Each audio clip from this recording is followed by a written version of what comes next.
നല്ല cinema good കോമഡിയാണ്. ഒരു വെറൈറ്റി സിനിമ. അത് ജിത്തു ജോസഫിൽ നിന്നുണ്ടായ ഒരു വെറൈറ്റി.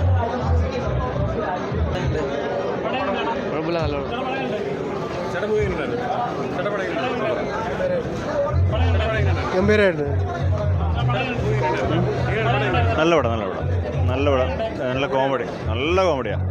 വർക്കൗട്ടായ കോമഡി, സൂപ്പർ കോമഡിയാണ്. കാണണം, തിയേറ്ററിൽ വന്ന് തന്നെ എല്ലാവരും കാണണം. എല്ലാവരും അഭിനയിച്ച എല്ലാവരും ഇതിൽ കോമഡി നല്ല രീതിയിൽ ചെയ്തിട്ടുണ്ട്. എന്തുകൊണ്ടും തിയേറ്ററിൽ കയറി കാണാവുന്ന ഒരു പടമാണ്. എന്തായാലും കൊള്ളാം.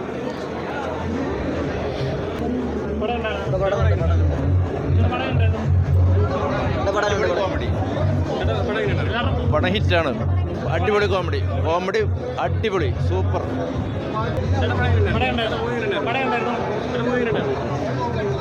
പടം കൊള്ളാം. പടം നല്ല. നമ്മുടെ ജിത്തു ജോസഫ് എന്ന് പറയുന്ന സംവിധായകനിൽ നിന്ന് ഇത്രയും സീരിയസ് ആയിട്ടുള്ളൊരു കോമഡി പടം ചെയ്യാൻ കഴിയുമെന്നുള്ളത് നമ്മളിപ്പോൾ അത് തെളിയിച്ചു കഴിഞ്ഞു. ഇതിനകത്ത് നല്ല സ്റ്റാർ വാല്യുള്ള ആർട്ടിസ്റ്റുകളാണ് ഇതിനകത്ത് അഭിനയിച്ചേക്കുന്നത്. അവരെല്ലാം നല്ല പ്രകടനം കാഴ്ചവെച്ചിട്ടുണ്ട്. പിന്നെ ഈ പടത്തിൻ്റെ പേര് എന്ന് പറഞ്ഞു കഴിഞ്ഞാൽ നുണക്കുഴി എന്നല്ല ഇടുന്നത്, ശരിക്കും വള്ളിക്കെട്ടെന്നാണ് ഇടുന്നത്. നല്ലൊരു കോമഡി ഫാനായിട്ടാണ് എനിക്ക് ഇഷ്ടപ്പെട്ടു. നല്ല ഒരു മുന്നോട്ട് ബോറിലൊന്നുമില്ല. ഫുൾ ഫസ്റ്റ് ടു എൻഡ് വരെ ലാഫ് ചെയ്യാനുള്ള ഇതുണ്ട്. നല്ല മൂവിയാണ്, അടിപൊളി മൂവിയാണ്.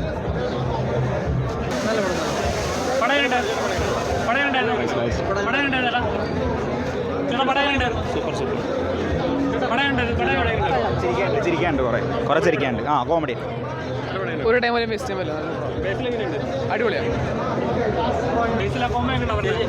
അടിപൊളി കോമഡി സൂപ്പർ. കോമഡി ഇഷ്ടപ്പെട്ടു.